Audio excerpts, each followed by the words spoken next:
Listo. Muchas gracias. Muy buenas noches a todos. Gracias por acompañarnos en esta plática a la que me hicieron el favor, Laboratorio Elmore, de invitarme. Y pues vamos a dar inicio hablando de las infecciones del tracto urinario. Primeramente vamos a clasificar estas infecciones dependiendo de la localización, ya que es importante tomar en consideración el abordaje, el tratamiento y el manejo, y además del pronóstico de estas por su localización. Entonces se clasifican en infecciones que afectan el tracto urinario inferior y las que afectan el tracto urinario superior. Dependiendo de dónde se encuentra localizada el agente patógeno, se puede clasificar como cistitis, si se confina a la vejiga, o como pielonefritis, en el caso de que se encuentre en el riñón. Habitualmente los uropatógenos más comunes que se encuentran son los que se asocian a los que también se encuentran en la flora fecal. Estos tienden a colonizar el introito vaginal y a ascender a través de la uretra o la vejiga. Existen 3 factores importantes que pueden determinar que se convierta o que se complique la infección baja, que son la inmunopatogenicidad del agente causal, el estado inmunológico del paciente y el tiempo de evolución, y esto convertirse posteriormente a una infección que se confina hacia los riñones, ascendiendo a través de los ureteros, que se conoce como pielonefritis. Entonces, en el caso de una cistitis simple aguda, que es la finalidad de esta plática, tenemos que tomar en cuenta que se trata de una infección confinada a la vejiga. Ante este caso, nosotros estamos obligados a excluir fiebre, signos o síntomas que se asocien a enfermedades sistémicas, dolor de costado, que puede también ser asociado a un proceso infeccioso alto, o sensibilidad del ángulo costovertebral. Esta tablita es muy importante porque en esta clasifica los datos importantes para hacer el diagnóstico diferencial entre una cistitis simple aguda y una infección del tracto urinario aguda complicada. Como ya lo hemos mencionado, y esta palabra la vamos a escuchar en varias ocasiones en esta plática, la infección del tracto urinario aguda se presume que siempre tiene que estar confinada a la vejiga. No existen signos o síntomas que sugieren una infección sistémica o del tracto urinario superior. Y la aguda complicada, debemos de tomar en cuenta que puede existir fiebre, datos que se asocian a fiebre como una respuesta inflamatoria sistémica, como escalofríos, fatiga significativa, malestar general, etcétera, dolor de costado, sensibilidad del ángulo costovertebral, y a la exploración física, dolor pélvico o perineal en el caso de los hombres. Un grupo de pacientes especiales que tenemos que considerar es a la mujer embarazada y a los pacientes de trasplante renal, además de pacientes inmunocomprometidos. En lo que respecta a la epidemiología de esta enfermedad, tenemos que siempre pensar y no perder de vista la distancia corta anatómicamente. La mujer tiene mayor predisposición por la distancia corta que existe en la uretra, y la longitud mucho más corta de la uretra en el hombre. Esto le confiere mayor riesgo a presentar mayor predisposición a las mujeres que en el hombre. Entonces, en este grupo de pacientes, los factores que se asocian mayormente a cistitis son relaciones sexuales recientes, la famosa cistitis de luna de miel, antecedentes previos de infecciones del tracto urinario, el uso de preservativos recubiertos de espermicidas, el uso de diafragmas y el uso de espermicidas per se. Un grupo importante, como ya habíamos mencionado, son los pacientes que presentan diabetes mellitus por el inmunocompromiso, además de anomalías estructurales y funcionales, los cuales tienen que ser vistos como un caso especial, aparte potencialmente complicables. La microbiología de la enfermedad. Como ya muchos conocemos, la E. coli es el agente uropatógeno más comúnmente encontrado en los estudios de laboratorio realizados, en los cuales pueden estar complicando infecciones desde las más simples, agudas, hasta infecciones complicadas. Se asocia frecuentemente a una cistitis simple en casos del 75 al 95%. Pueden encontrarse también clases de enterobacterias como Klebsiella y Proteus y Staphylococcus saprophyticus.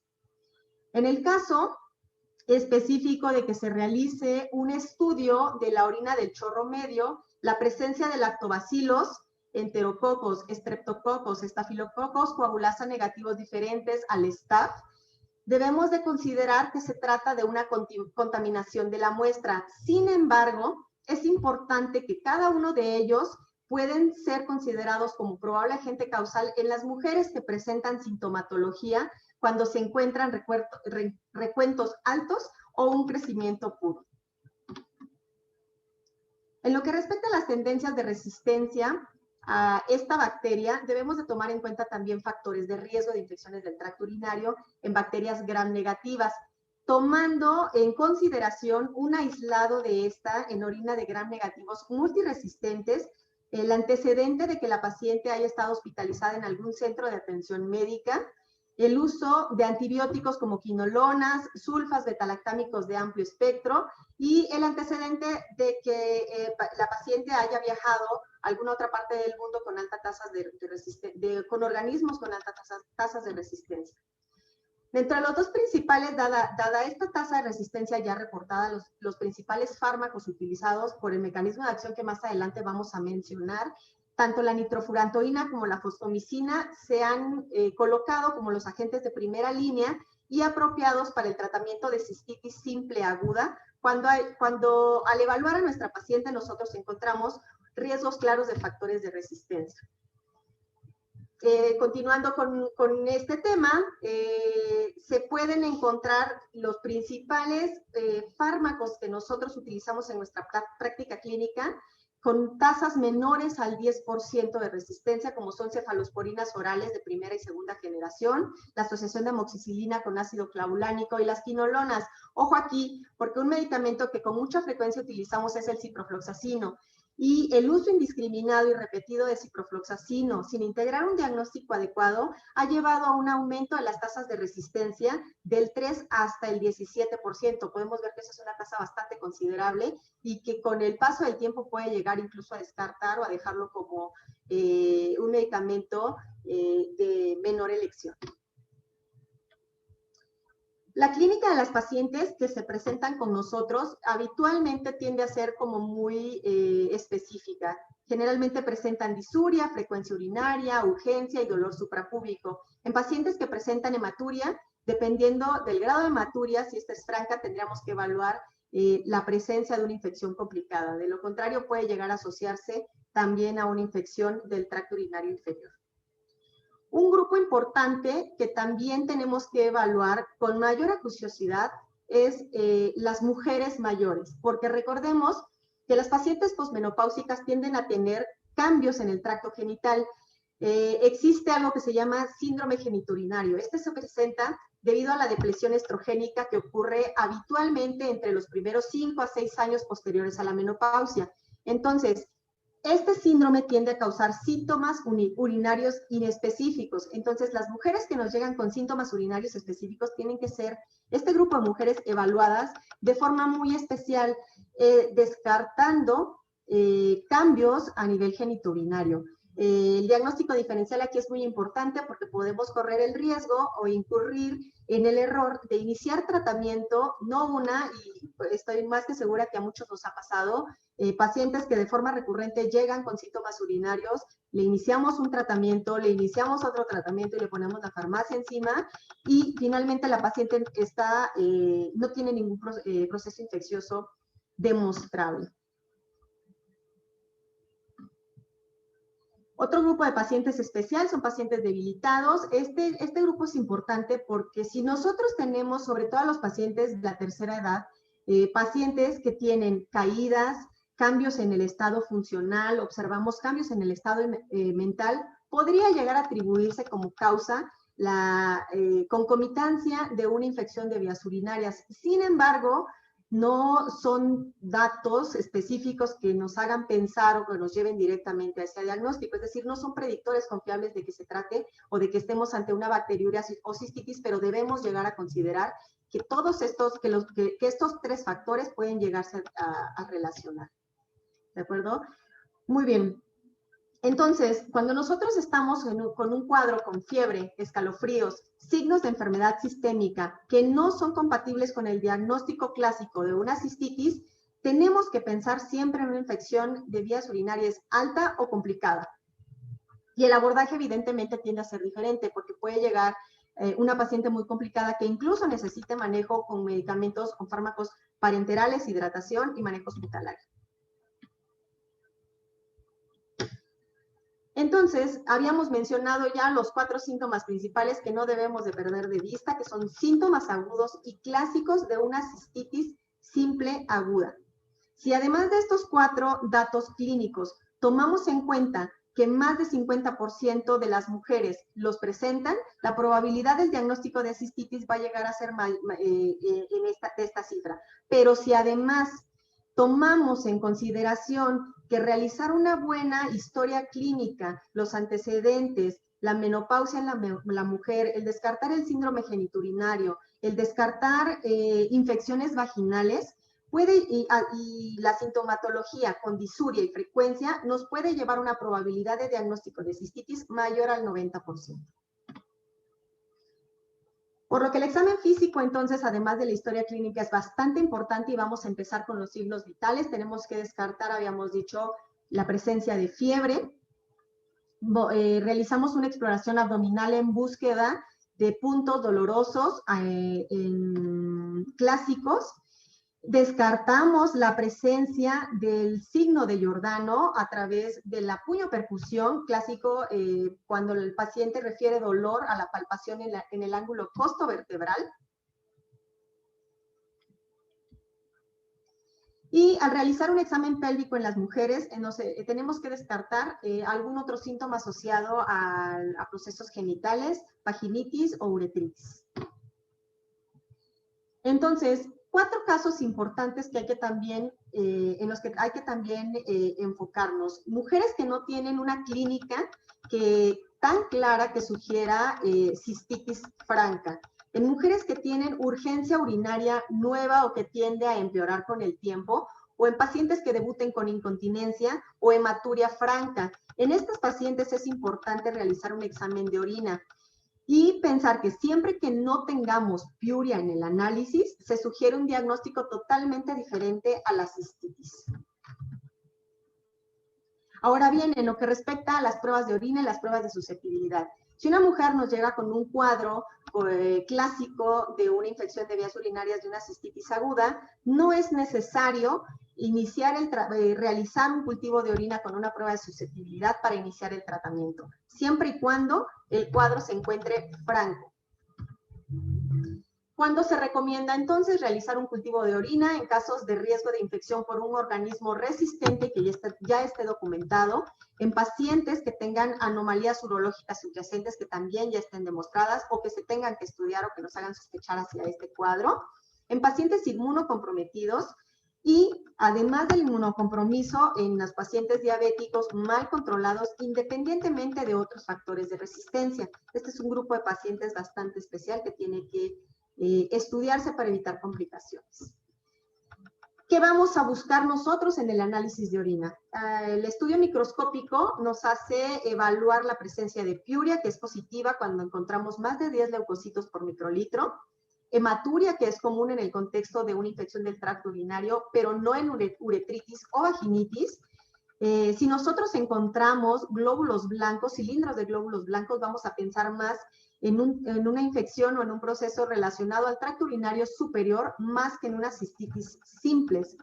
Si tenemos a la mano únicamente tiras reactivas, tanto la esterasa leucocitaria como los nitritos nos pueden dar la capacidad de la detección de infección de vías urinarias bajas de al menos un 75%, que aunado, habíamos dicho, a nuestra historia clínica y a la exploración física nos puede incrementar la sensibilidad.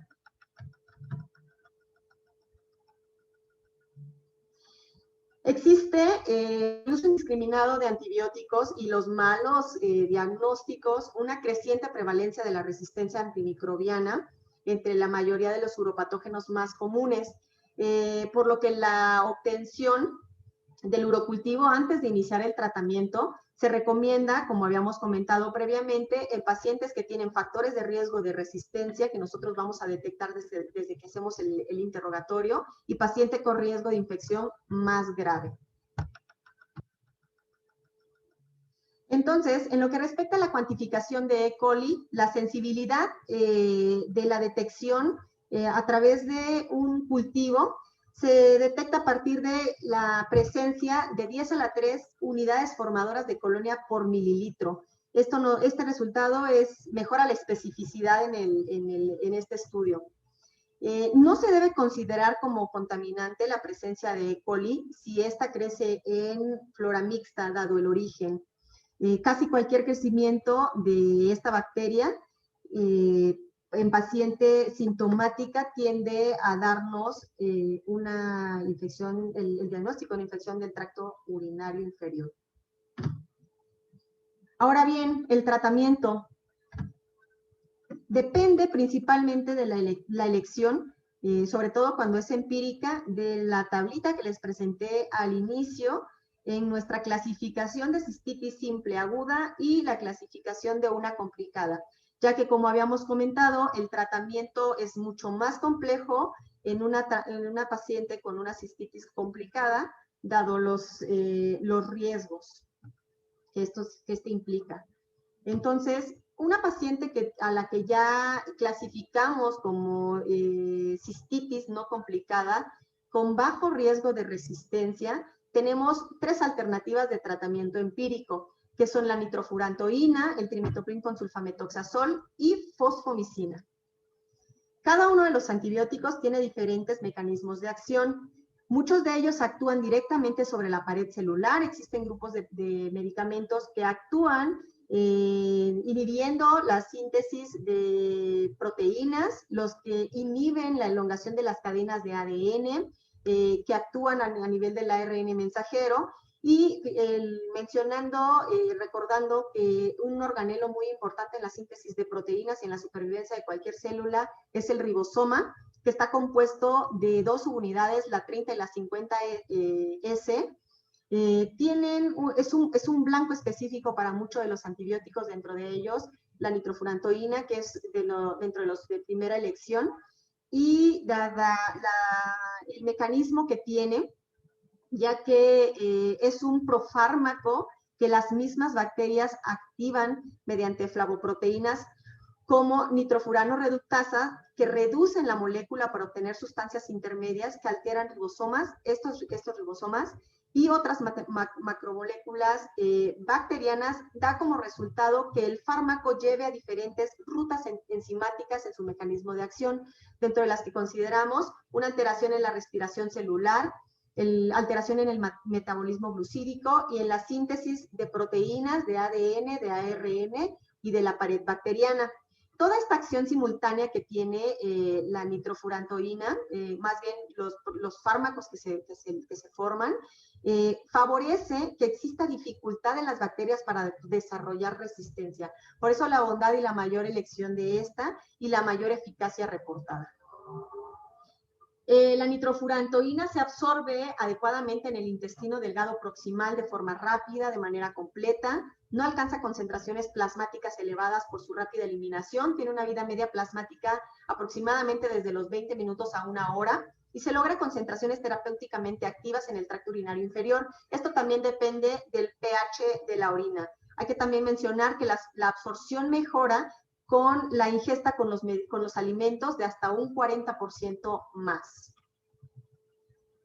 La dosis recomendada de nitrofurantoína es de 100 miligramos por vía oral 2 veces al día durante al menos 5 días. No están recomendadas tratamientos cortos de 3 días porque puede llegar a presentar tasas de resistencia, y esto se ha llegado a evidenciar en ensayos aleatorizados, en los que se observan tasas de curación con ese régimen de entre 5 a 7 días, del 70 hasta el 92%. Se debe, como ya habíamos comentado, evitar nitrofurantoína si se sospecha de pielonefritis temprana, de una infección complicada, o si el aclaramiento de creatinina es menor a 30 mililitros por minuto. Por eso decíamos previamente que pacientes inmunocomprometidos y, de forma específica, los pacientes con diabetes mellitus deben de ser como un grupo aparte, vistos desde un panorama completamente diferente. El Colegio Americano de Ginecología y Obstetricia recomienda el uso de nitrofurantoína de manera segura entre el primero y el segundo trimestre, con tasas de resistencia totalmente similares a las de la población general. Entonces, en la práctica ginecobstétrica es bastante utilizada este fármaco. El British Journal también, en una revisión del 2017, determinó que la nitrofurantoína, junto con otros fármacos como la amoxicilina, cefalosporina, que son los que más utilizamos en nuestra práctica obstétrica, son seguros durante el embarazo y tienen riesgo mínimo de malformaciones congénitas mayores. Ahora bien, en México se han realizado diferentes estudios que revelan que las tasas más altas de resistencia a los antibióticos que más utilizamos, como pueden ustedes observar en esta tabla, se encuentran en la levofloxacino, en trimetopril con sulfametoxazol, y la nitrofurantoína presenta una tasa de resistencia bastante baja del 5.7%, lo que nuevamente nos demuestra que tiene un uso bastante efectivo en procesos infecciosos. Y finalmente, la Sociedad Europea de Urología, en una revisión del 2020, también apoya a la nitrofurantoína como fármaco de primera línea para cistitis no complicadas en mujeres. La dosis que recomienda la Asociación de Urología es de 50 a 100 miligramos cada 6 horas por al menos 5 días. Y pues esto ha sido todo en nuestra plática. Les agradezco mucho su atención, agradezco mucho el tiempo que prestaron estos minutitos.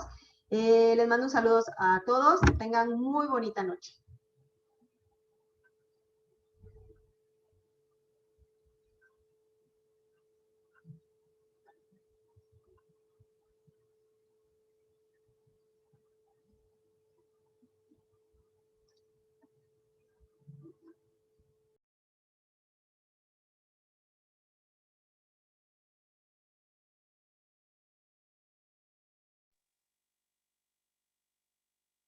Doctora, muchísimas gracias, doctora, por su plática.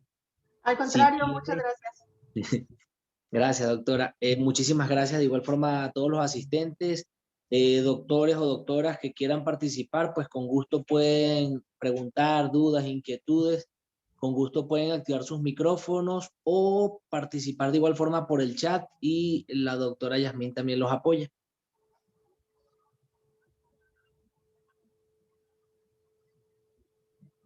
Doctora, estoy acá en el chat. Doctor Raimundo, felicitación por su conferencia, doctor Hernández. Doctor Raimundo, muchas gracias por su presencia, le mando un abrazo. Oh, muchas gracias a usted, doctor Hernández. ¿Puedo hacer un comentario? Claro, por favor. Con frecuencia me ha tocado ver algunos casos donde la paciente presenta datos que presentó al inicio datos de una cistitis simple y a lo largo de los últimos, sobre todo 10 años, he visto algo que no me agrada. Con frecuencia culpamos a los pacientes de las resistencias bacterianas, pero yo he visto también que el médico quizá llega a ser el mayor culpable de esas resistencias bacterianas.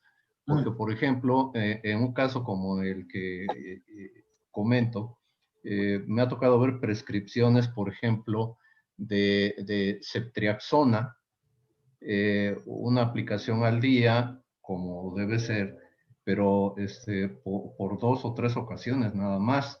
¿Qué nos podría comentar al respecto, doctor Hernández? Estoy totalmente de acuerdo. Creo que gran parte de la causa de la gran resistencia que existe a los antibióticos somos nosotros mismos. Desafortunadamente, hay pacientes, y yo también he tenido totalmente, tanto dentro de la institución como a nivel privado, que existen pacientes que te llegan y te dicen, dame algo inyectado porque quiero algo rápido, quiero algo ya.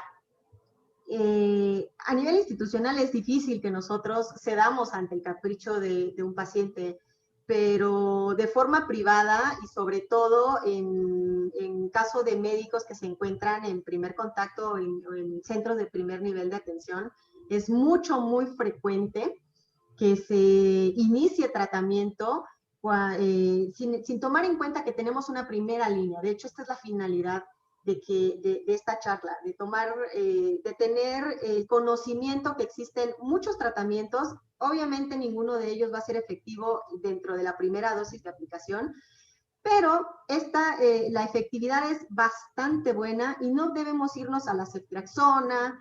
Me ha tocado ver recetas de vancomicina, me ha tocado ver recetas de fármacos de muy amplio espectro que totalmente de acuerdo favorecen a la resistencia a los antibióticos. Y si tomamos también en cuenta que los pacientes tienen muy malos hábitos, entonces tenemos que tratar de educar al paciente, tenemos que tratar de hablar claramente con el paciente, de explicarle su patología, de explicarle la sintomatología, de que la sintomatología la presenta por un motivo y que tiene que cambiar hábitos. Además del tratamiento, tiene que cambiar hábitos, porque el riesgo de recurrencia y de que cada vez se utilice uno y luego otro y luego uno de mayor espectro, también depende del paciente, del hábito que tenga el paciente. Gracias, doctora, muy amable. A usted, doctor, muchas gracias.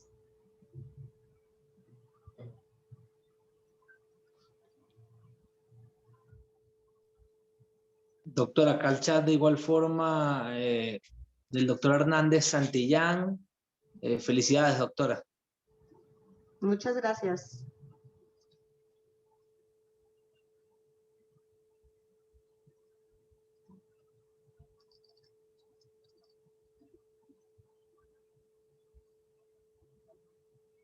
Escribe la doctora Lilia Sánchez. En pacientes embarazadas se prescribe tratamiento vaginal y urinario, y mujeres no embarazadas por igual las dos vías. No, habitualmente lo que decíamos era tratar de hacer un diagnóstico diferencial. Sí existe la posibilidad, incluso la guía de práctica clínica que trata al grupo de pacientes específicamente embarazadas, recomienda que todas las pacientes embarazadas tienen que ser tamizadas, le tiene que hacer un cultivo vaginal y un cultivo de orina para descartar o para corroborar bacteriuria sintomática, o cuando las pacientes tienen un cuadro clínico también tendríamos, es un grupo especial, se tiene que realizar un cultivo para determinar de acuerdo a la especificidad cuál es el fármaco ideal. Pero de forma inicial, si nosotros tenemos el diagnóstico de una infección urinaria franca, no tiene la recomendación de iniciar tratamiento oral y vaginal. Incluso la nitrofurantoína, si nosotros encontramos un cultivo con E. coli en vagina, no es recomendable utilizar nitrofurantoína. La nitrofurantoína no alcanza la vagina, entonces no es un fármaco de primera línea en infecciones vaginales, así sea por E. coli.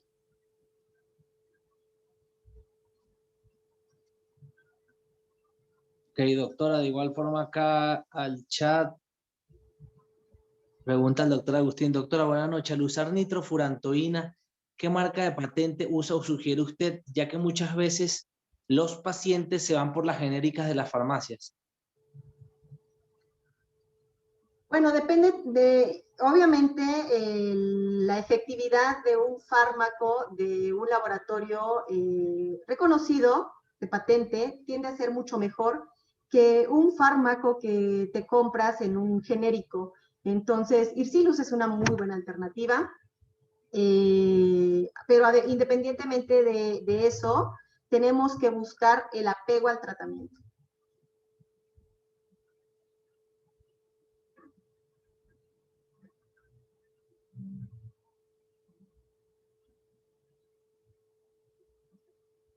A usted, doctor Agustín.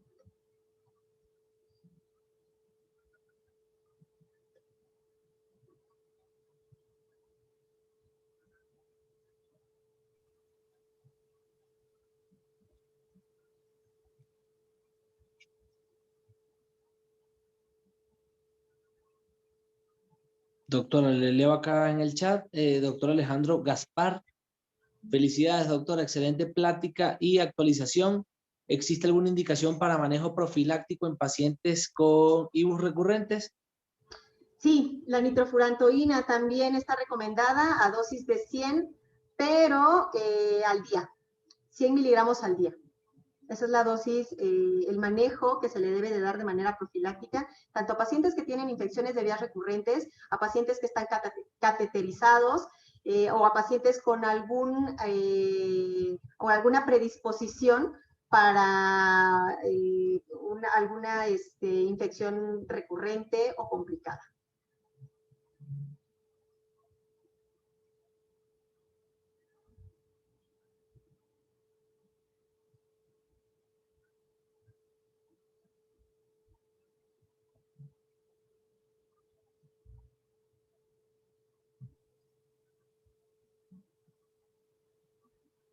Doctora Lucy Ríos, felicidades, doctora, gracias.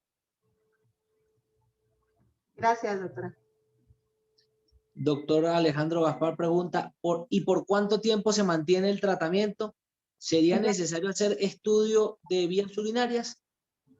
Depende, si tu paciente, para nosotros poder iniciar un tratamiento, ante este caso de una paciente con recurrencia, sí es importante realizar cultivos y de acuerdo a sensibilidad, ya no elegiríamos, por ejemplo, la nitrofurantoína si nos encontramos con un fármaco resistente a este. Nos vamos directo de acuerdo al tratamiento, a la sensibilidad del cultivo.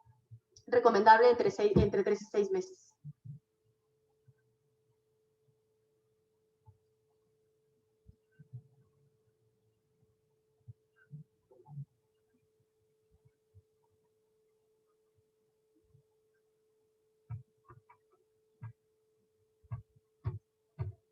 Muchas gracias, doctora, excelente. Responde el doctor Alejandro Gaspar, doctora Yasmín. Gracias, doctor Gaspar.